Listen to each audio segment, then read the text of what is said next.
ဘာမှမကြောက်နဲ့ဟေးဟုတ်ပြီပြစ်ထားနေရာကောင်းပြီလားချပြန်ရင်ကွာချဒီကောင်တွေဖုန်ကြီးကိုတတ်တဲ့ကောင်တွေတန်ဃာတွေကိုတတ်တဲ့ကောင်တွေမတရားလုပ်တဲ့ကောင်တွေမတရားတဲ့စစ်ဆိုးရောက်တွန်းလှန်ကြချပြတာချအေးဟုတ်ပြီဆွဲတာအေးဟိုးမအဲ့ဖြူနေရလေးကိုချဟိုးကအဲ့ဖြူနေရလေးကိုဟုတ်ပြီဆွဲတာဒီမတရားတဲ့ဆိုရမတရားတဲ့ဆိုရဖုန်ကြီးတတ်တဲ့ဆိုရကျောင်းသားကွာကေးရဟေကွာချတာ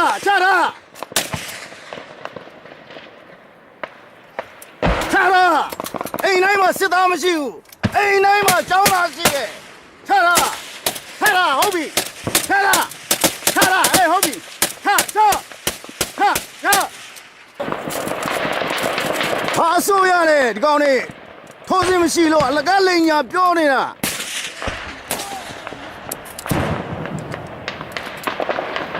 ချတာ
Tindak panggil saja.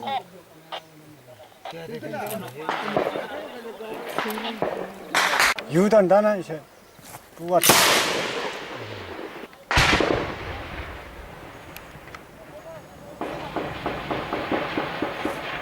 Ya, không có là xem cả đấy, không đấy. Thế là mình cười cả đấy là mình cười ba đấy là. Nào san mất đoàn áo là thế nào?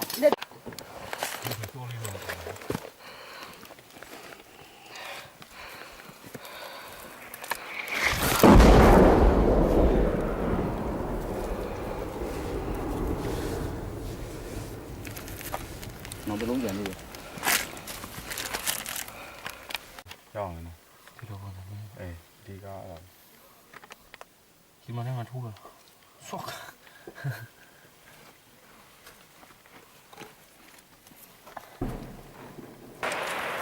Cô Sĩ. Cái dấu này là cô Sĩ.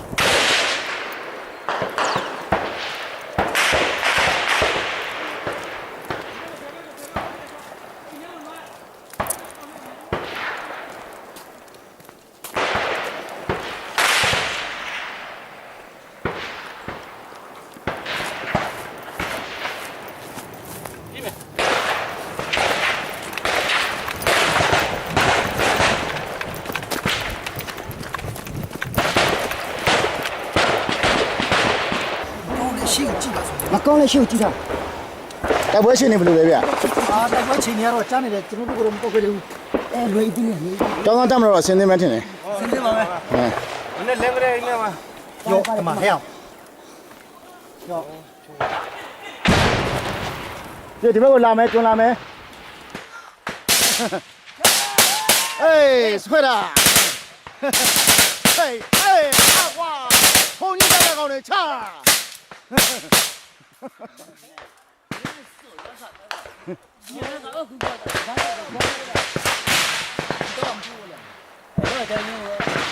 这个得来的，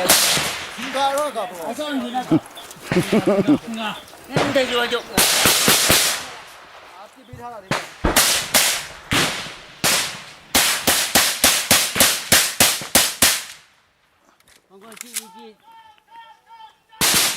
这，我不完了干呢。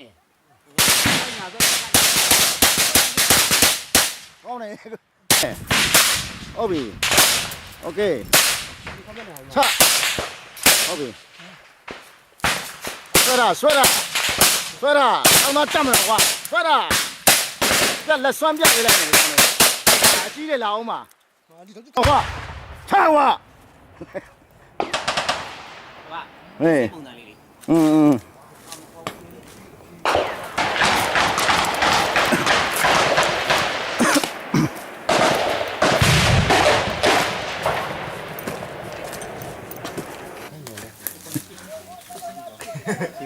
哦，好講咩？人道ပဲတက်လို့ရပြီတဲ့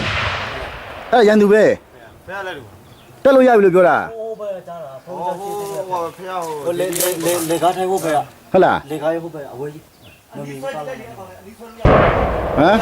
မရဘူး ကလာလာတာပတ်တီနော် မမီဘူး အဲ့ဆိုအဲ့ဂျာထဲမှာဘယ်သူမှမရှိဘူးပဲ အဲ့မှာဟိုဟာလို့ရှိရလေဟိုဘက်ညာဘက်မှာရှိတယ်မှာ ဘယ်ကောရသွားပြီလားဆိုလို့ရှိရင်အယောကလည်းငါတို့လမ်းဆွဲကြ အေးငါတို့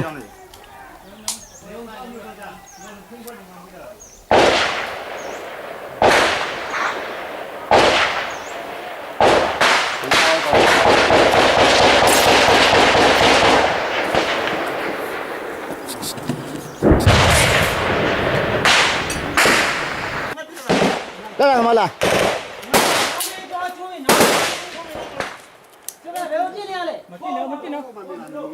ဘယ်နားမလဲအော်မြင်ပြည့်တခြားချင်းမီးပြည့်အေးတွေ့လားဒီကောင်နဲ့အော်နေတွေ့လား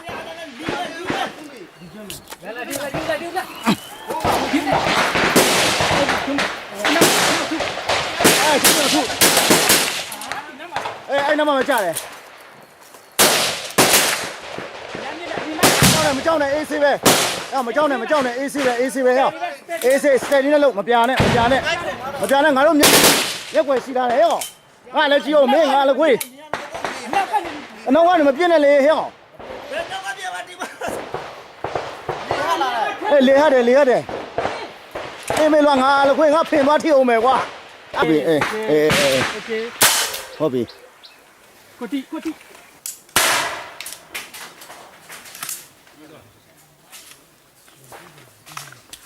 ငါခဏတော့ကမင်းတို့အတန်ဖတ်စီချင်တယ်လေဟိုဘက်ကလေမုံရောင်ဘက်ကနော်ကိုဦးတို့ဟုတ်သမီးပို့လို့လိုက်မှာအေးလေမုံရောင်ဘက်ကဂိုလီလုံးနဲ့ချတယ်လေကုန်းကုန်းဘူဘူကုန်းကနာအတန်ဖတ်စားစီချင်တယ်ကဲတော့မယ်မရဘူးပြင် din da marwabse ongo to ne ya ka marwamo ngai wa do khai na sana de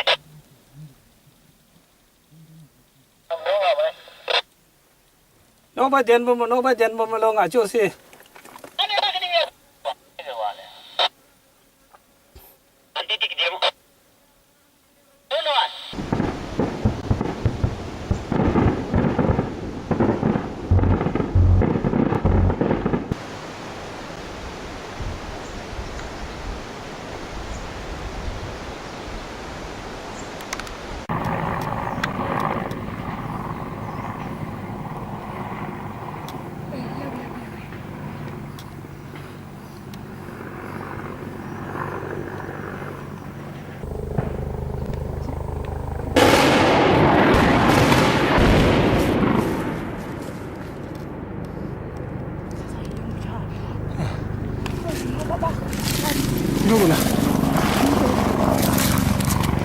လေရင်ပြန်နဲ့လာချတယ်ဆိုတော့တကယ်ရှက်ဖို့ကောင်းတဲ့သိစိန်ဆိုရကွာ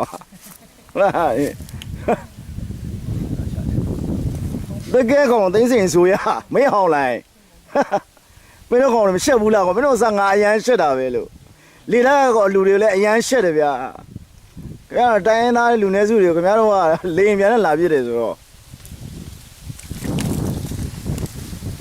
အဲ့ဒီကောင်လည်းဒါဟိုနဲ့လွယ်နဲ့ပြီးအောင်မှမဟုတ်သေးကောင်လွယ်နဲ့အရှော့ပေးမှမဟုတ်ဘူးမပေးဘူးမပေးမှလာတယ်လွယ်နဲ့အရှော့မပေးရင်ငါတို့လူလူကလည်းလွယ်နဲ့အရှော့မပေးနဲ့ကွာတိုက်တာတိုက်ငါတို့လူလူကဒီတန်ဃာတွေလည်းလွယ်နဲ့အရှော့ပေးမှမဟုတ်ဘူးတန်ဃာတွေကိုသူတို့တက်လာတော့ကျုပ်တို့ခံပြစ်တာလေသူတို့သတ်ပြစ်တာမဟုတ်ဘူးသူတို့တန်ဃာတို့ကလည်းပြောချင်တာလွယ်နဲ့လုံးဝအရှော့မပေးပါနဲ့လို့အခုတိုက်ပွဲတိုက်တဲ့အတွေ့အကြုံဟုတ်ပါလေမလို့ဒီကောင်နေ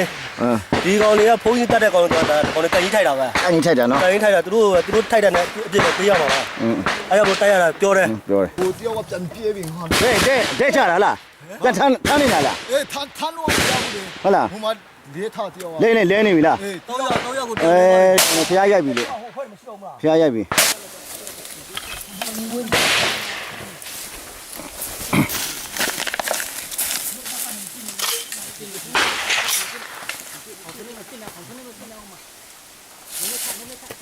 ညာအေးစေးပဲလို့အေးစေးလို့ငါရှေ့မှာသွားနေပြီးလိုက်မယ်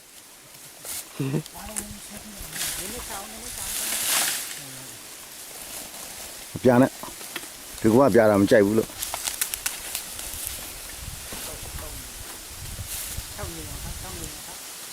ဟုတ်ကဲ့ကိုတီပဲကိုတီပဲမလားစောက်ကောင်ပေါက်ခတ်တာ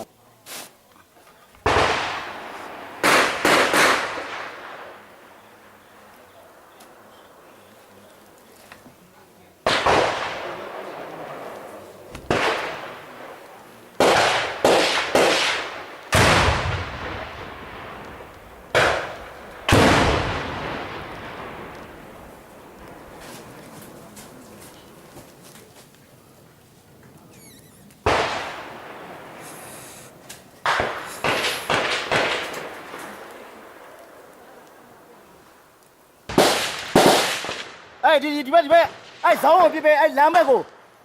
ဖြတ်တဲ့ဘက်ကိုပြစ်ပေး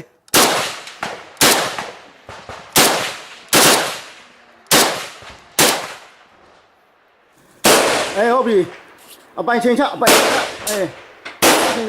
အဲ့ဖုန်းကြောင်းတော့မှာပဲအဲ့ကောင်ထိလာတာဟိုပါဆရာတိလား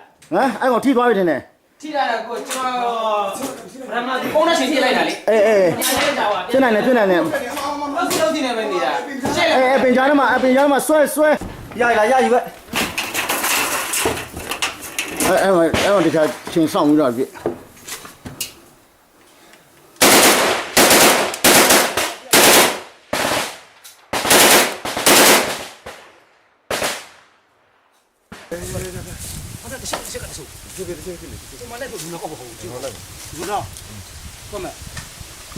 ဘာဖြစ်ဘူးန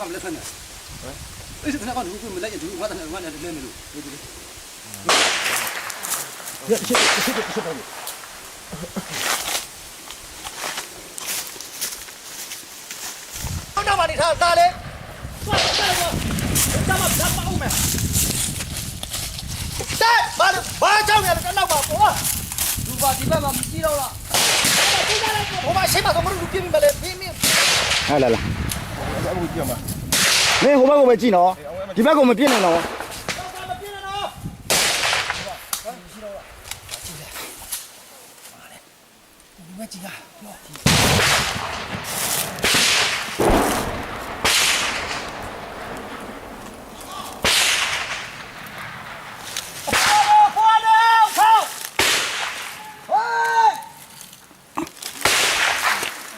ထောက်ထားပြီလို့သူတို့ထောက်ထားပြင်ကောင်းတယ်သူတို့ထောက်ထားပြင်တက်ရလွယ်လို့ဘောထောက်ထားပြင်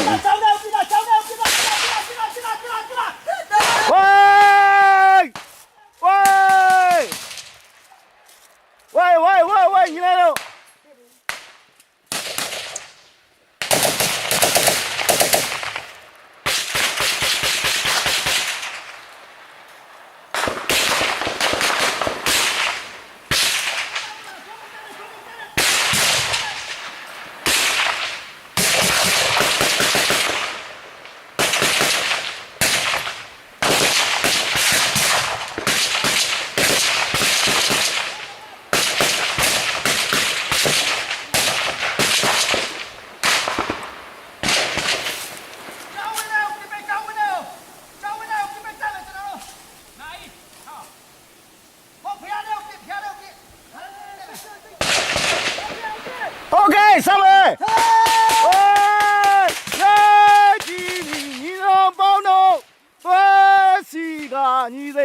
ဆုံးငါတို့ရဲ့သမိုင်းတစ်ခေတ်ကိုငါတို့သွင်းနေရေးခဲ့ပြီဟိုင်းသစ္စာလားပြူခဲ့ပြီဟိုင်းဝိုင်းဝိုင်းဝိုင်း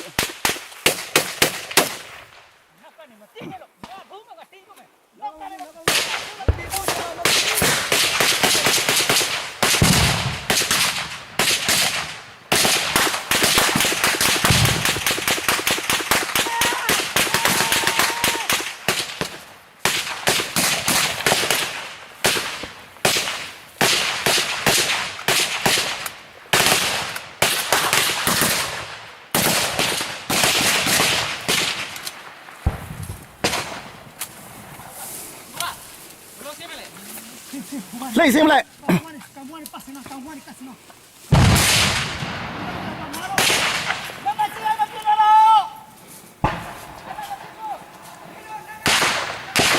来来，听个别个。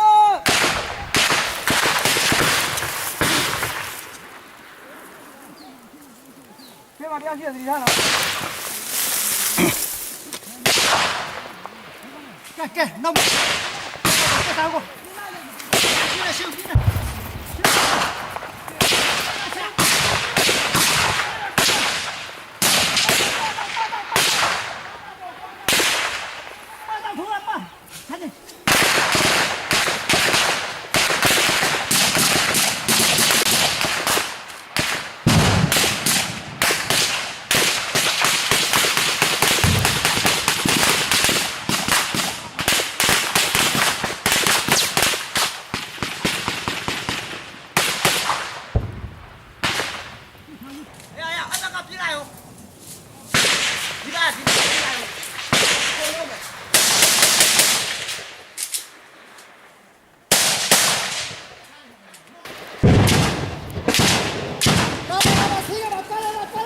哎，不，干了怎么？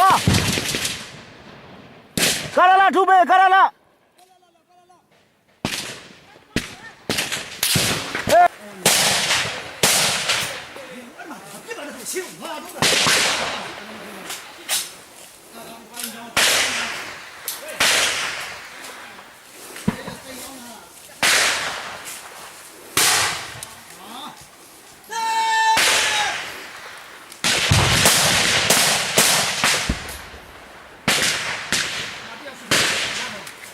俺这路南来高的，俺这路南来高的，俺这路南来高的，没那爸爸没那屋，俺这路南来高的，没那路南古北包。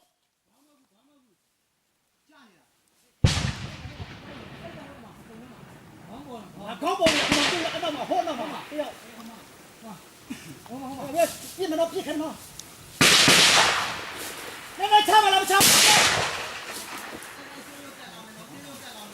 都练几场？哎，那几场了？那抢吧，那不抢了？哎，来！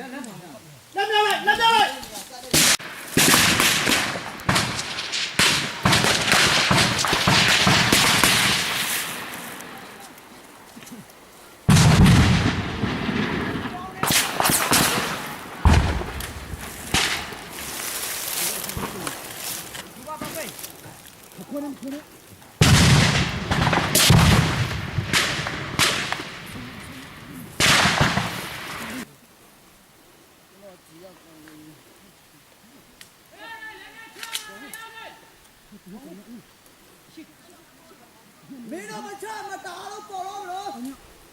不了。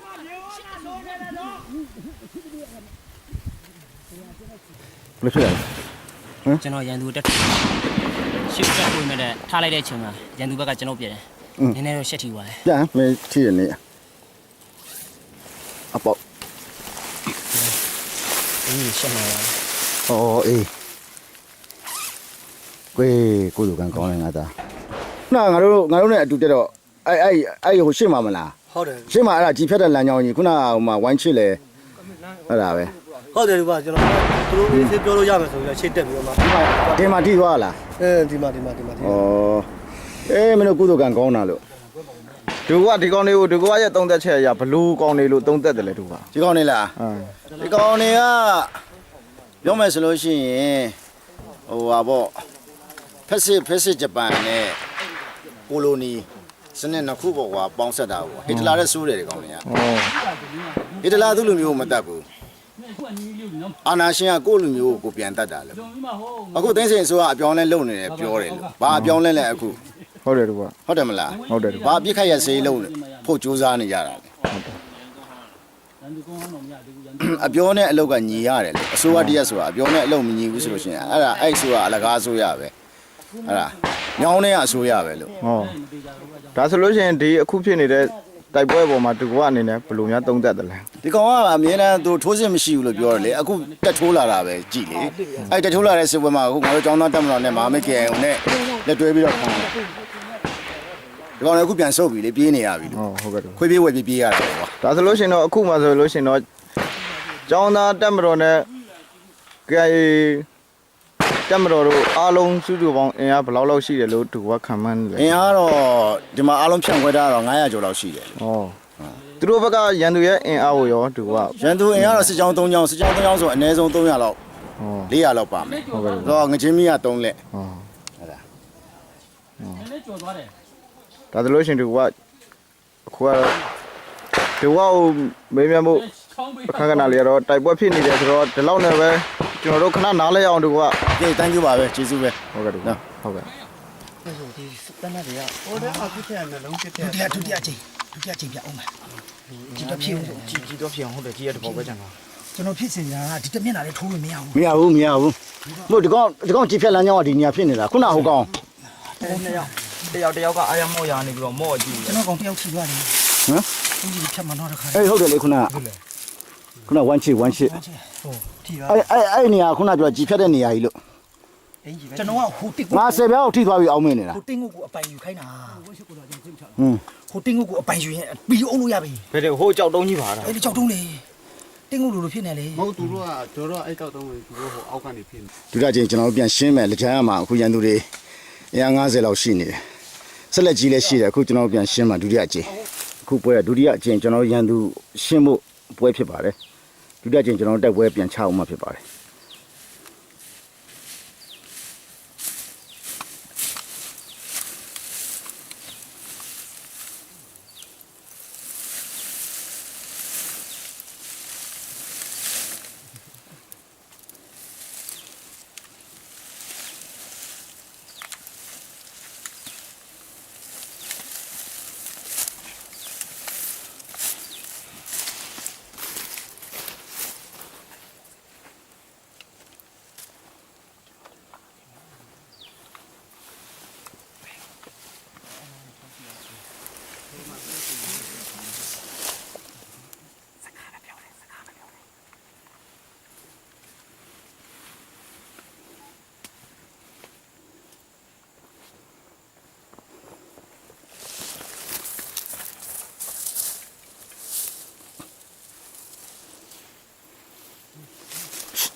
ဟိုဘက်ကမဖြစ်နဲ့ဟိုဘက်ကကြည်လမ်းကြောင်းဖြစ်နေလို့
ဟိုပါလေလာပြန်လား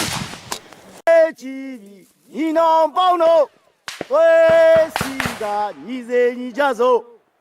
ငါတို့ရဲ့သမိုင်းတစ်ခေတ်ကိုငါတို့သွေးနေရည်ခဲ့ပြီဟေးတစ္ဆာလည်းပြူခဲ့ပြီနိုင်ငံတော်အတွက်ဆိုအသက်ကိုလည်းပါမထီးသေမစေခွတောင်းတွေးရဲ့ရှေကိုချီနိုင်ငံတော်အတွက်ဆိုအသက်ကိုလည်းပါမထီးသေမစေခွတောင်းတွေးရဲ့ရှေကိုချီတို့လာမှုနဲ့အင်ချာရဲ့တွားဤဆုံးတဲ့တိုက်ပွဲငါတို့ຫນွေရမည်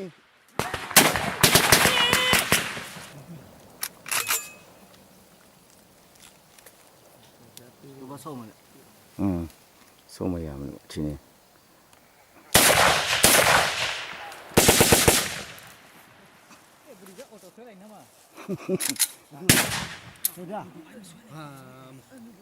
ဘယ်လိုလဲကြည်ရွှေတော့တောင်းစင်းနေပဲဆိုစစ်ကနေရန်သူကဒီနဲ့ပြစမ်းဟဲ့ရန်သူကပေါ်တော်မကြောက်ဘူးနော်ပေါ်တော်မကြောက်ဘူးမင်းလည်းအဲ့လိုပြည်ပြီးမင်းအဝေးလည်းမတော်တော့ဘူး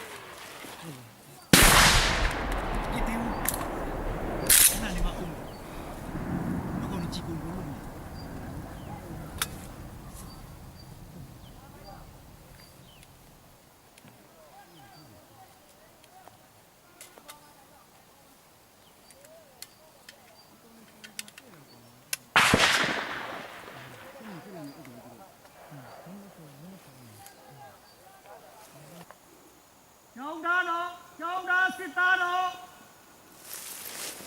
အိမ်တိုင်းမှာကျောင်းသားရှိတယ်ရအိမ်တိုင်းမှာကျောင်းသားရှိတယ်အသေးခံပြီးတော့ဝင်ချသွားမှာနော်ကျောင်းသားတက်မတော်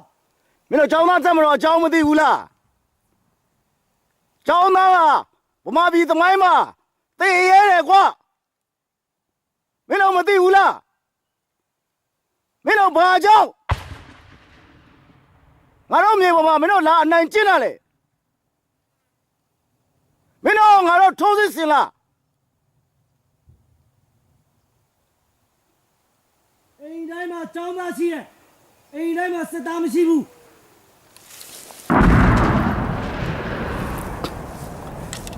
မင်းတို့တရားရတဲ့လူနာအိုးငါတို့ဘာမှမလုပ်ဘူးငါတို့ကယ်ပေးဖို့မင်းတို့ရှေ့မှာတရားရနေတယ်ဆိုတာသိလားငါတို့လူသားချင်းစာနာစိတ်ရှိတယ်မင်းတို့ဌာနရနေတဲ့လူနာကိုငါတို့စေကောင်းကုပေးဖို့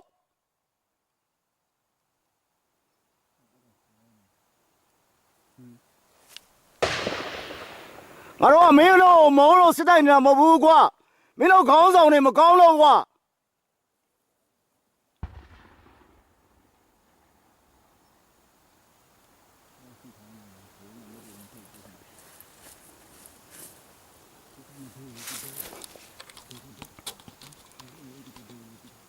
စနစ်မကောင်းလို့ငါတို့တိုက်တာကွာမင်းတို့လူကိုမုန်းလို့မဟုတ်ဘူး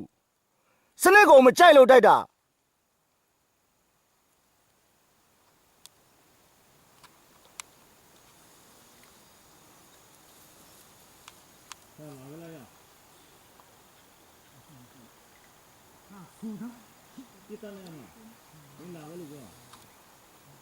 ထားနိုင်လားညီလေးတနာဟိုကတနာမကန်နဲ့နော်ငါညီနော်လာခဲ့လ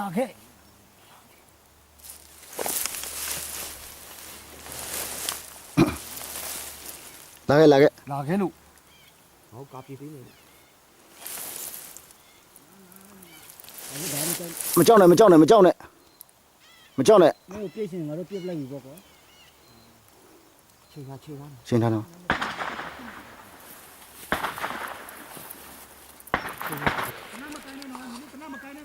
တနာကန်လို့ရှိရင်တခါတည်းမင်းအဲ့ဒါ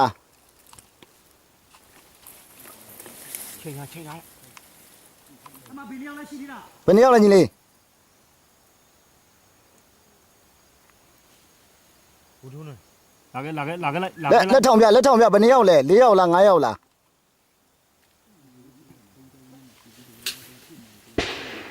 လာခဲ့လိုက်တော့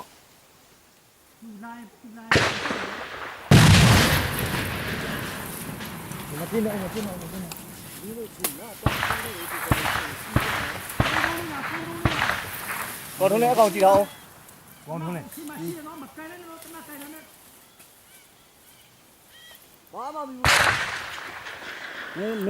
မင်းတလဲမကိုင်းနဲ့ အောင်လင်း ငါလည်းပြစ်လိုက်မယ်နော် အောင်လင်းကိုဟိုကောင်းပဲကြည့်ခိုင်းတာချစ်ကိုမကြည့်ခိုင်း တော်လဲ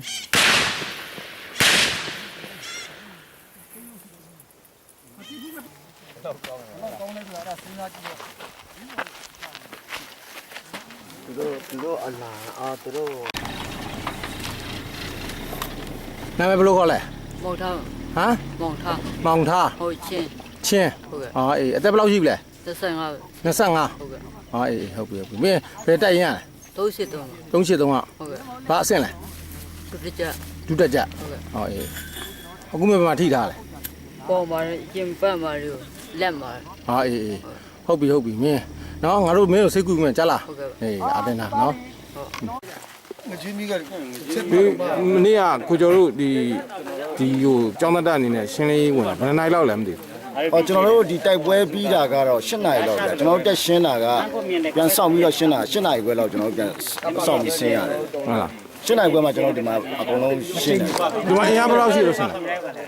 အားလုံးစုစုပေါင်းတက်ထိုးတာတော့300ပေါ့လေဒီမှာဒီစကမ်းမှာဝင်တာကတော့အင်အား100ကျော်နဲ့သူတို့ဝင်လာတာပေါ့ ဟိုဒဏ်ရာဘယ်လောက်ရသွားလဲမသိဘူးနော် တန်ရာကတော့လောလောဆယ်သူတို့အားလုံးစုစုပေါင်းကဟိုဒါ80လောက်ရှိတယ် 90ကျော် 80ကျော်တယ်တန်ရာအခုလောလောဆယ်ကျွန်တော်တို့ဒီမှာကတန်ရာလူနာတွေကိုကျွန်တော်တို့ပြုစုကုသပေးတာကအခုကျွန်တော်လောလောဆယ်လက်ထက်မှာ9ယောက်ရှိတယ်လေကြာဆုံးတာကတော့အခုကျွန်တော်တို့ရှင်းသလောက်ပေါ့နော်ရှာသလောက်ရှင်းသလောက်ရှာသလောက်ဆိုရင်အားလုံးစုစုပေါင်းရင်းတဲ့တိုင်းမှာအားလုံး10လောင်းတော့ရပြီ ဟာဆယ်လားဒါသိသိရမှုပစ္စည်းတွေ ဒါသိသိရမယ့်ပစ္စည်းတွေဒီကဒါမသိနိုင်တော့ဘူးလို့သူတို့အဲ့ဒါတွေ